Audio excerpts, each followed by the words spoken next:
that you made me think about just with those last remarks. So this idea of and connecting what John was saying in terms of this is us. It's interesting, in this past year, I have talked to more organizations plainly, not that I've always been very direct, but I remember when the Ferguson Commission was going on and we started the Racial Equity Roundtable at Forward Through Ferguson, we were hearing from different leaders in the region. And I remember one person came up to me after and said, Kira, this was great, but I won't be back. And I said, well, why not? And he said, well, because I don't want to air my dirty laundry. And I said, well, one, we all have laundry, like we all have dirty laundry, right? We need to acknowledge that. So to act as if you don't and you're not willing to show it. And so I guess maybe I'm making a statement and asking you also to see if this resonates with what you've seen in our region. And I don't think we're alone. There's a real desire to like make everything look nice and neat. And honestly, if we're honest, that speaks to Jones and Okun have a theory of white supremacy culture and what that looks like at an organizational level. This idea that if you make a mistake, you are a mistake, versus if you make a mistake, you learn from the mistake, because we all make mistakes. And so just that made me think about that doing this work requires us to, and this is why I love Adam Grant's book, like to be humble and know that we don't know. And to be willing to think about, not best practices, because that's what got us here, but what are the next practices? What are the innovative things we need to be trying and doing? And so have you also seen that resistance from folks of wanting to like lean into what's possible and what's new because they want what's safe and what's known? Yeah. I'm nodding, but yes, I think safe is it. And I think that's one of the reasons that COVID turned people on their head, because they had to acknowledge that things were different, that we were backed into a corner, like we had to do something different. But St. Louis is very unique just in the way our systems are set up, St. Louis public versus county schools, this big conversation that quite frankly is distracting to where we need to go, public versus charter. It's a distraction, honestly. Yeah, I think we are struggling in that way. And so that is why each of us are saying we have to stop operating in silos. Education literally is everybody's business. And if we go with that, we can stop, we have to just shine a light and say, here are the issues. Here's what we're dealing with. Let's now just be innovative and come to some solutions. And it's not about you're doing poorly, you're doing worse than this one, you're doing worse than that one. It's about we are all struggling and let's move forward. Let's move the needle, right? So that's what I would say regarding St. Louis and just the feel. Yeah. I would echo that. And one of the things that we like to talk about at Forward Through Ferguson is the importance of espousing a culture of trying and not letting the ghost of perfection be the reason why you don't step up and give something a shot. Don't let the perfect be the enemy of the good. Learn, fail, learn, try again, and rinse, repeat. And that requires a lot of vulnerability, a lot of willingness to be and endure and work through discomfort. And that's okay. That's a learning space. When you're uncomfortable, it's probably because you're learning something new. And I think there's so much about how we work together that requires us to sit in discomfort, because the systems that we have for partnership, the structures that we have for collaboration, weren't meant to create the types of work and radical partnership that are necessary. So it's gonna necessitate discomfort and some willingness to endure that, and that's an opportunity if we can endure the discomfort. And I want to link that to one of the questions that's in the Q&A. So attendees, if you have questions, please share them. But this idea that part of what I hope folks take from this webinar is this idea that this is long work that needs to happen on multiple levels, right? So we heard about thinking about policy and funding and just the larger structures of our education system, to how do we train teachers and educators, to how do we not only revamp a curriculum in a district, but infuse it throughout all the functions of a district, to Sherita's comments around the need to reimagine our system.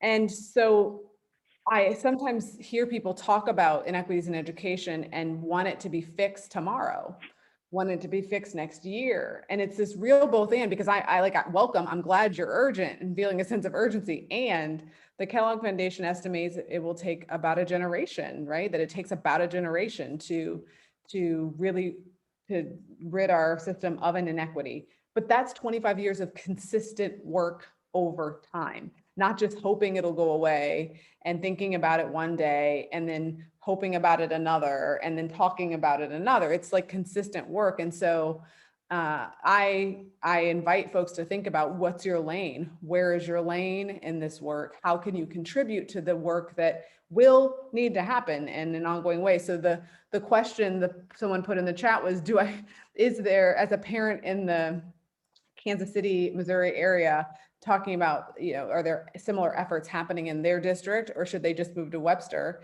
And I hear that, and I want to ask Dr. Simpson if he has any knowledge of work that's happening. And I want to say, dig in where you are, because if they're not efforts, you can start them. You can be a part of starting them. You can be in collaboration with the groups that are in Webster, rather than simply moving to Webster. And then also, I'll let you speak to, the fact that, and as you mentioned, we're all works in progress. So it's not that it would all be fixed, right? If we move to this particular district, because as Sherita mentioned, this utopia, this equitable educational space, where are you going? Because if you are, let me know. And there are a lot of us that will go with you. So we are co-creating it together.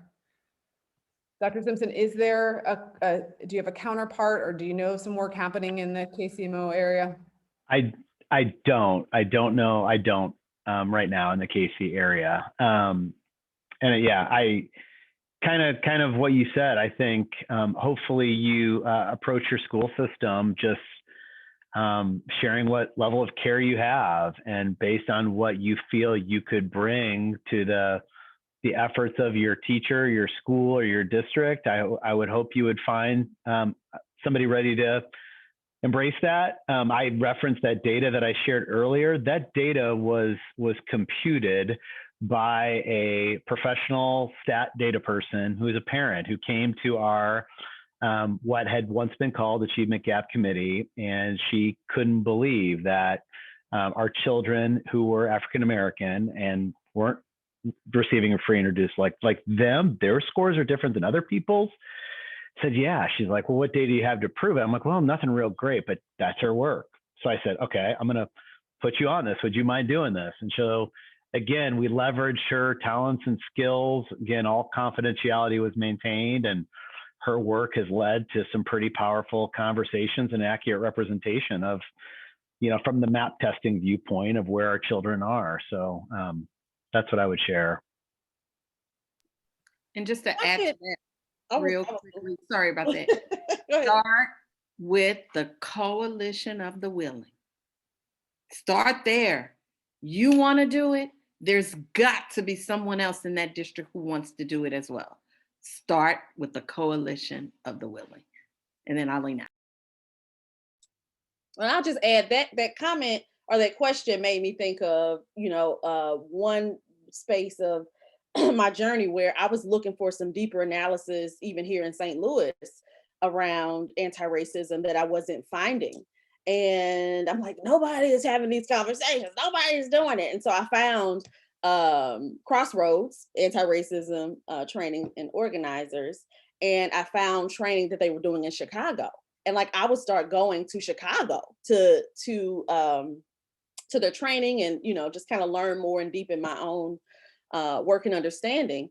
And after probably my third or fourth time going, I guess someone was made aware of like what I was doing, or, I shared with someone, and one of the organizers was like, can I talk to you, Sherita? I'm like, yeah. She's like, yeah, I hear you're consistently driving to Chicago. I don't know if you know it, but like, there's organizing happening in St. Louis, and here are the people that you need to be connected with. And I'm like, well, I wish you would have told me that, you know. But anyway, that's I'm saying all of that to say is that, like, as you start the journey, as you start the conversations, I think to Dr. Evans' point, like, you'll find the coalition of the willing. You will find your people. And it is absolutely necessary to do that because, you know, of course, you can't do this work alone. And one lone voice is a martyr rather than, you know, having that coalition of folks who are pushing for that work and that change. So just keep following, keep speaking, keep talking, keep pushing, and keep following that. You'll find your people. And just plugging that into the point that you made, Kira, about the sense of urgency and this desire to implement solutions tomorrow or, you know, next year. We got to study the example of school discipline policy reform in the region. And there was some organizing work that occurred a couple years back to push school districts to ban out of school suspension, especially for the youngest of students. And an investigation of what allowed districts to make that commitment and how that de-implementation rather of that out of school suspension policy took root after they did, revealed that what was happening in the years before that call for a ban of out of school suspension was made was essential. If that ban occurred quickly and responsively to this pressure from the external community, but in the absence of real structural work to change the culture of discipline within that school district, to equip educators to live into a different way of being and a different set of alternative practices, if those supporting structures and environment and context wasn't in place, de-implementation of that ban looked completely different, was far less stable. And there's evidence from how that went in LA Unified School Districts, who banned out of school suspension very abruptly with very little organizational change management to do it. And teachers started calling the police instead of suspending their students. So you saw these unintended consequences. If we don't do this the right way, which so often means the slower way, the resource intensive way, we can recreate these harms in different corners of the ecosystem. We can magnify them unintentionally, which gets back to the point that you were making, Dr. Evans, that there's a difference between intent and impact, and we have to build accountability structures that allow us to look for the delta between those two. What are we trying to do? What are we actually doing? What is the difference? And how do we close that gap if there is one?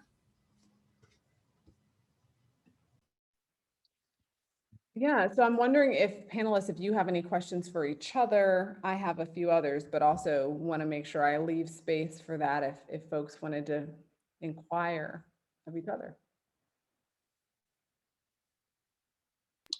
Karishma, I'll ask, I know that there was so many calls to action.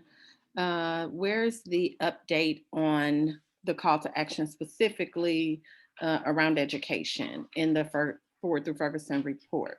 How are we doing? Yeah, I mean, you'd think I planted that question for how perfect it is, given the work that we recently released. I did not, but I guess we're just in sync, mind meld. So at the end of last year, we released our State of Education Reform. I'm going to try to find it and drop it in the chat, which was an update on the education transformation related calls to action of the Ferguson Commission. And on the whole, it found, like, have we actually checked the box, achieved these calls to action? No. And also, is the point of these calls to action to check the box and move on? No. So there's some cheekiness to the very question itself. But when we take a more nuanced look, do we see the necessary precursors to making structural change falling into place? Yes. Do we see more and larger spaces for practitioners and stakeholders of all sorts, parents, students, K-12 educators, administrators, elected officials, et cetera, joining tables to have conversations about what transformation could look like and how we can get there? Yes. Do we see increasing capacity for racial equity, a greater analysis of awareness and understanding leading to transformation? Yes. Do we see more awareness of systems change and the importance of implementing policies in addition to programs? And I valued so much of what you said, Dr. Simpson, around using an equity policy as opposed to a more programmatic approach, because that's where resources come through. That's where accountability infrastructure comes through. So we see all of these essential active ingredients to making the changes that we'll need to make over the longer term. But short answer, have we done it all? No. Yeah, and I think that's something that I guess, what is the word? I've noticed, especially around education, there's kind of a reticence to come together as a region. And so I wondered, not to put you on the spot, Dr. Simpson, and maybe Dr. Evans will speak to this too, but what partnerships are you seeing across school districts, across school districts that might give us some hope that this work isn't just happening in silos?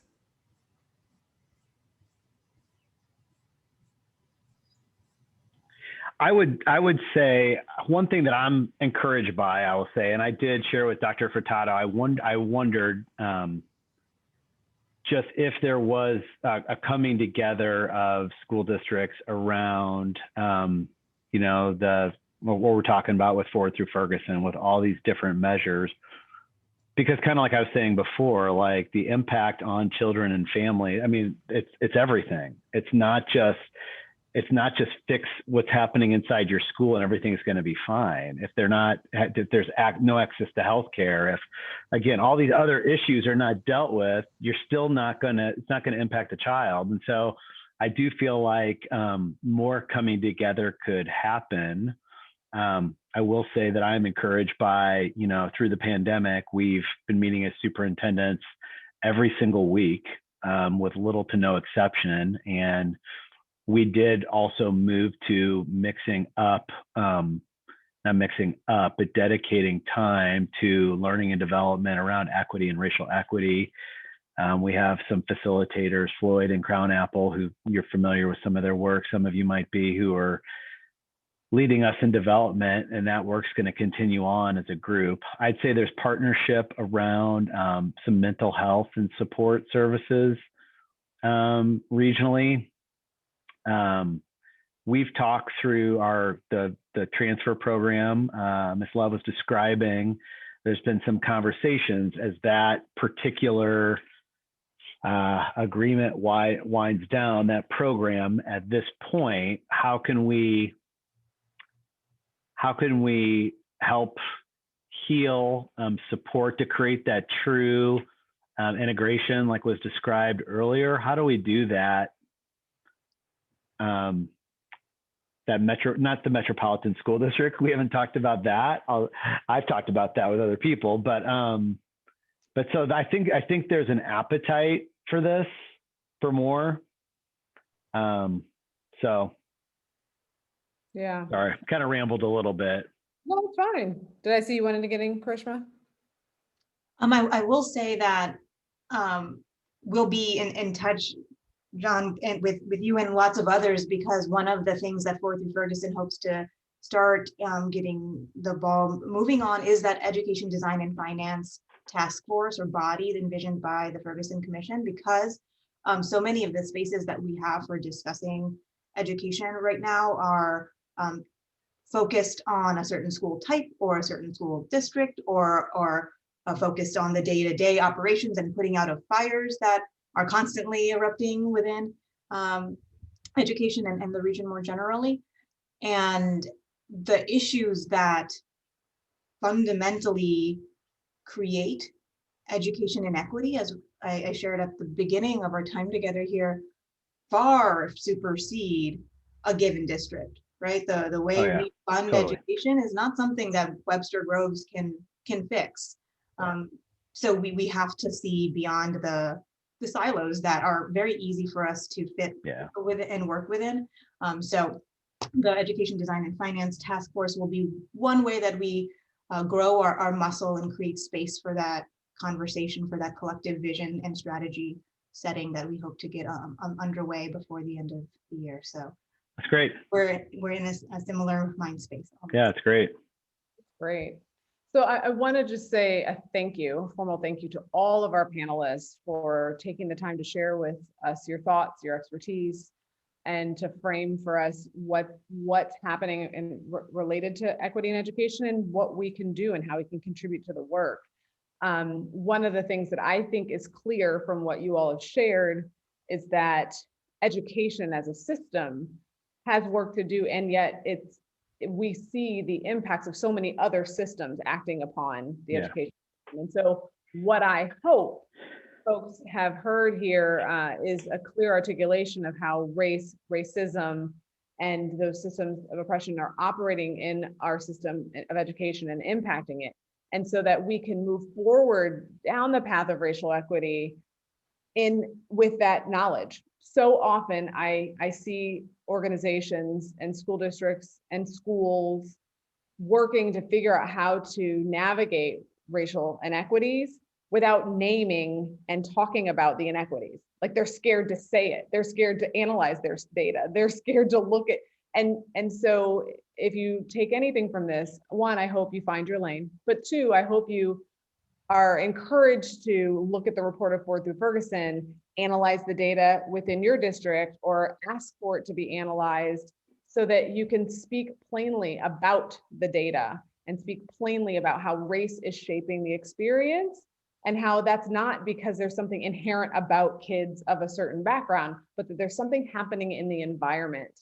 There's something happening in the system that's impacting the ability for them to fully thrive. And so we can start the conversation from that rather than spend a lot of time talking around a topic, scared to name it, scared to look at our data because we don't want to see our dirty laundry, and just own that this is part of the work. And if we're going to make that change and to move towards equity in 25 years, right, it takes looking at the data, being honest with ourselves, being observant about what's happening, that we understand that this is a systems problem. And yes, we are individuals within the system and have work to do. And as we step into different leadership roles or have a voice within the education system, I hope that today's comments and the panelists help you to really frame this as a system that needs work.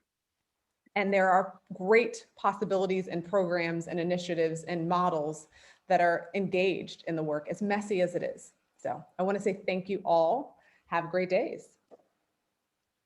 Thank you. Thank you.